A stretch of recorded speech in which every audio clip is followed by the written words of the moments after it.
Hi guys, this is AlienButlerBlunders and I'm here today for another figure review. Today I'll be looking at the NECA Alien Warrior and Compression Suit Ripley figures. Now you'll have to excuse the Lord of the Rings poster I've used as a backdrop. I don't have any Alien or Xenomorph related posters, but yeah, it seemed a nice change in the scenery. So anyway, talking about the figures, I think this one was released in 2015 and is supposed to be based on the Alien vs. Predator film, which came out in 2001. And this Ripley is from the classic 1979 film, and I think this figure was released in 2016. So they're both quite recent figures. Recent figures from NECA, and NECA's doing that at the moment. In the past 10 years, they've just been going over the classic Alien movies and releasing models from them. Like they're still producing new NECA models for the original 1979 film, which is my favourite one. So they're releasing Brett and Parker figures, which is quite nice. So if you wanted, you could have a whole crew of the Nostromo, which is quite nice. Anyway, commenting on the figures, for those of you who don't have NECA figures or know too much about them, they are very large figures. So I've got my ruler length here, and they're roughly about 20 plus centimeters tall. The Xenomorph is about 24 centimeters tall. So just have a biro there for comparison as well. They are very large, very lovely figures, but it does mean they are quite expensive. So I think, yeah, that's just the way it is for NECA line figures. They're quite expensive.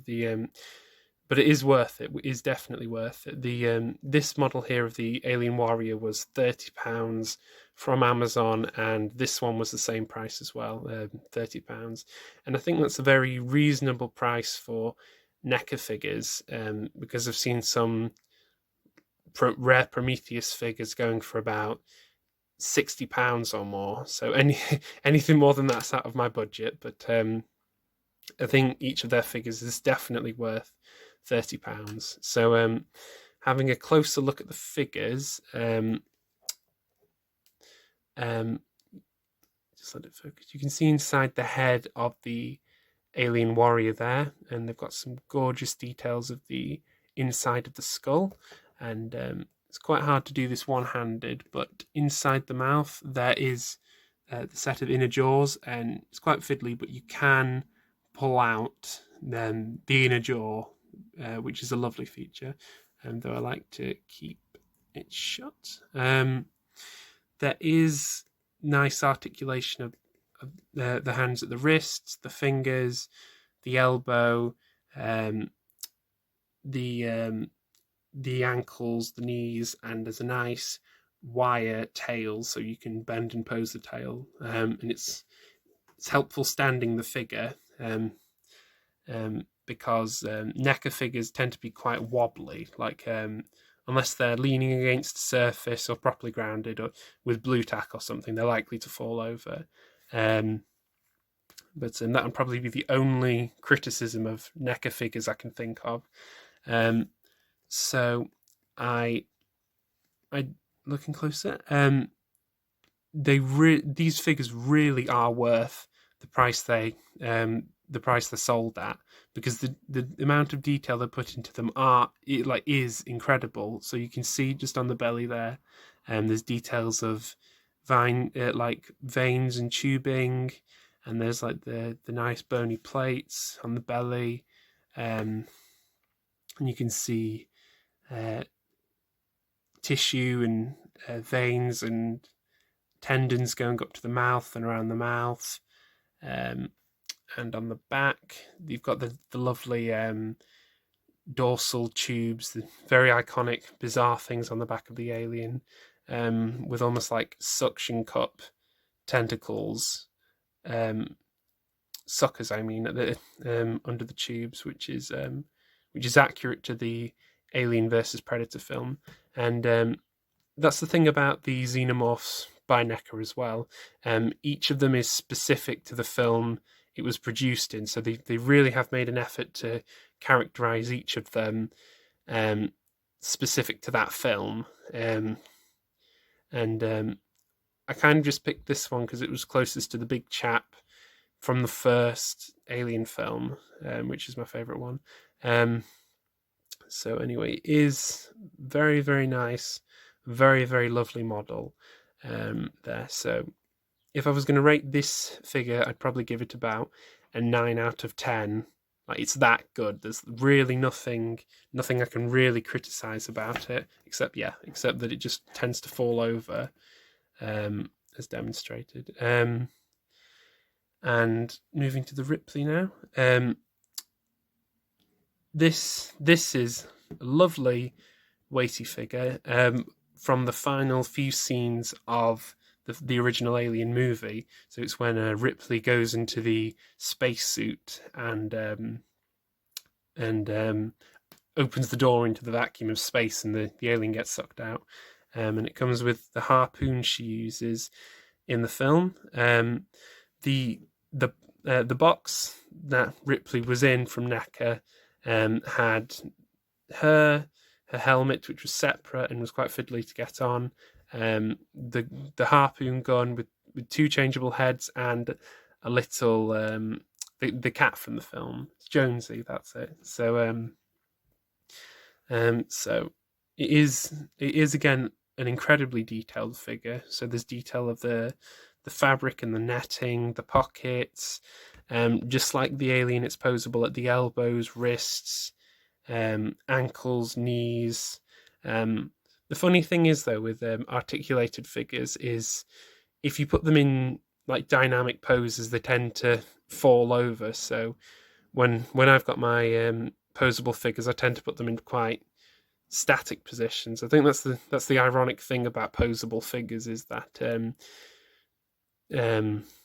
anyway, for me, I like to just pose them in quite neutral poses.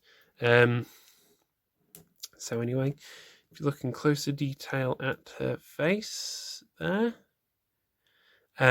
is really wonderful detail of Ripley's hair, face, nose and skin and eyes, and it really is a very lifelike impression of Sigourney Weaver.